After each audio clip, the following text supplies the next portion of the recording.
এক ছিল ছোট্ট রাজকুমারী, তার নাম এলিনা।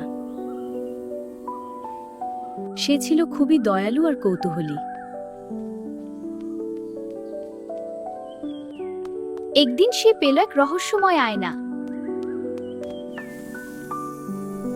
হঠাৎ আয়নাটি জ্বলে উঠল।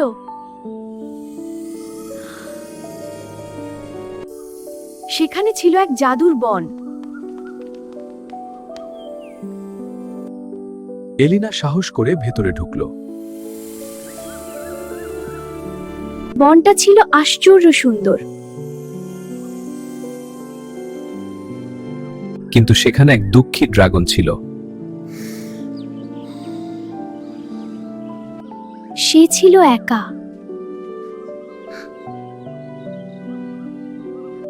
এলিনা ভয় না পেয়ে কাছে গেল। ভয় নেই, আমি এসেছি। সে জিজ্ঞেস করলো, কেন তুমি কাঁদছো? কিন্তু এখন তুমি একা নও, আমি তোমার সাথে আছি। ড্রাগন বলল, জাদুর আয়না ভেঙে গেছে। ও না, এটা কি করে হলো? আমি জানি না, কিন্তু এটা খুব খারাপ। বনের আলো কমে যাচ্ছে। তাই বন অন্ধকার হয়ে যাচ্ছে। এলিনা খুঁজতে শুরু করলো।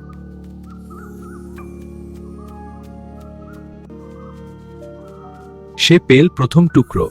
ওয়াও, এটা কি সুন্দর! তারপর দ্বিতীয়টি।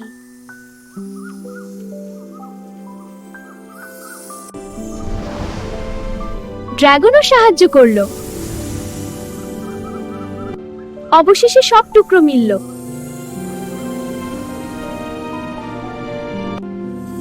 সে সেগুলো জোড়া লাগাল। হঠাৎ পুরো বন আলোয় ভরে গেল।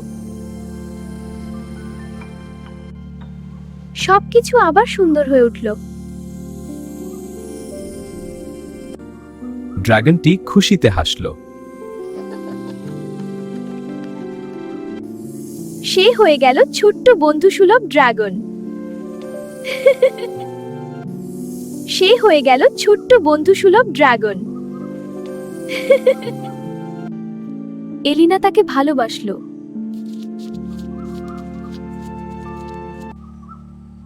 আয়না আবার জাদুতে ভরে উঠল। এলিনা ফিরে এলো তার প্রাসাদে।